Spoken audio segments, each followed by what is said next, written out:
COVID-19, marcando un antes y un después de una economía en crisis. Hola, mi nombre es Catalina Bueno. Mi nombre es María Camila Sánchez. Mi nombre es Sofía Ramírez. Antes de comenzar esta charla, quisiéramos hacerles una pregunta. ¿Sabían cómo estaba la economía en sus países antes de la llegada del COVID-19? Tengan en mente su respuesta, ya que trabajaremos más adelante con ella. En este caso en específico hablaremos sobre Argentina, un país ubicado al sur del continente americano, que ha sufrido una serie de cambios económicos y políticos a causa de esta pandemia. Campañas institucionales sobre la necesidad de quedarse en casa, alta seguridad en cada ciudad, detenciones para aquellos que no rijan la ley y medidas extremas como el cierre de fronteras son las situaciones que están presentes en países como Argentina debido al gran impacto del coronavirus. Actualmente, el aislamiento preventivo en Argentina va hasta el 26 de abril.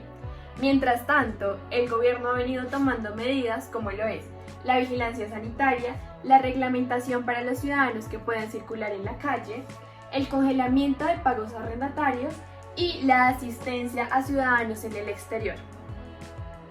Argentina, con una economía previa en recesión, con una inflación mayor al 50% y un índice de pobreza mayor al 35%, la crisis del coronavirus impactará en todo sentido a este país suramericano. A la fecha 26 de abril, Argentina tiene 3.879 casos y 192 muertes. Aunque esta es una cifra alta, comparado a los otros países vecinos, es mucho menor. El primer caso que llegó a Argentina el 3 de marzo del 2020 y el presidente Alberto Fernández declaró una cuarentena obligatoria a partir del 20 de marzo. Esta es la situación que está viviendo Argentina en la actualidad, pero les contaremos un poco cómo este gobierno está llevando a la economía antes de entrar en la crisis por la pandemia y cómo esto resultó en la crisis política y fiscal que están viviendo. Así como dijo Matías Rangerman, economista jefe de Ecolatina, Argentina cerró el 2019 con una inflación del 53.8%. Esto afecta porque no hubo política para el desarrollo productivo ni para ganar en competitividad y productividad que fuera sostenible en el tiempo, mencionó el economista, como previamente lo dijo.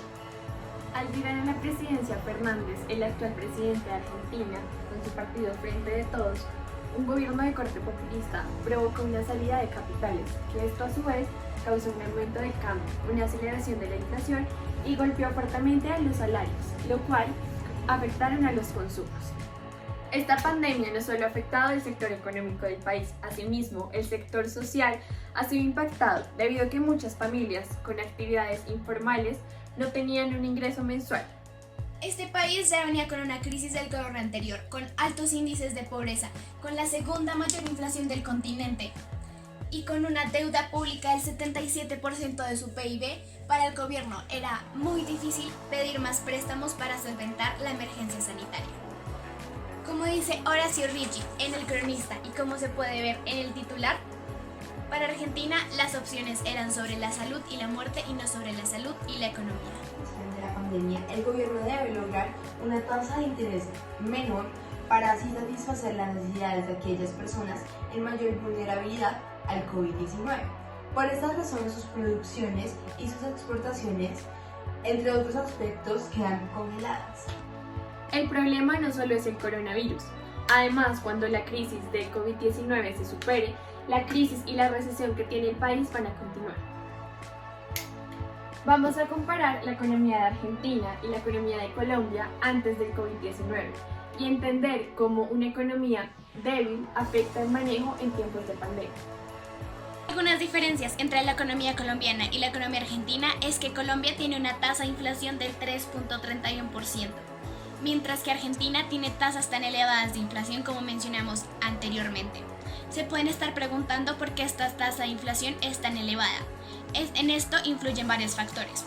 Uno de estos es la devaluación del peso argentino con respecto al dólar, lo cual hace que el gobierno pida más préstamos al Fondo Monetario Internacional y crezca la deuda externa. Asimismo, el ajuste gradual de la economía, de a poco. Y por último, el no consenso entre las diferentes partes del gobierno hacen que la inflación de este país sea tan elevada. Respecto al coronavirus, para Colombia, esto implicará una caída del 2% de su PIB, mientras que para Argentina, la caída de su PIB será del 5.4%. Es decir, si se soluciona la crisis de la pandemia, esto no mejorará la economía de Argentina. Para esto se necesitan soluciones pertinentes y a largo plazo.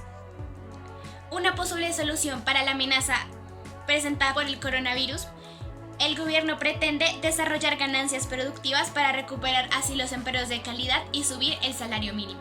Sin embargo, a pesar de las grandes consecuencias que puede dejar la pandemia que se está presentando, la idea de priorizar a la salud de cada ciudadano es indiscutible de acuerdo a la posición del gobierno argentino.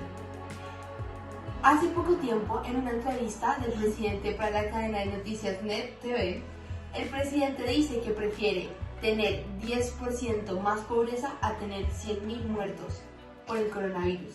De la muerte no se vuelve, pero de la economía se vuelve. En conclusión, podemos ver que la pandemia originada por el coronavirus ha causado una crisis mundial, situación de la que no se salva Argentina. Este país suramericano, con una crisis previa fiscal y una inflación elevada, ha marcado un antes y un después en su economía. Por estas razones va a ser difícil recuperarse de estas crisis, porque primero se deben recuperar de la crisis que tenían internamente.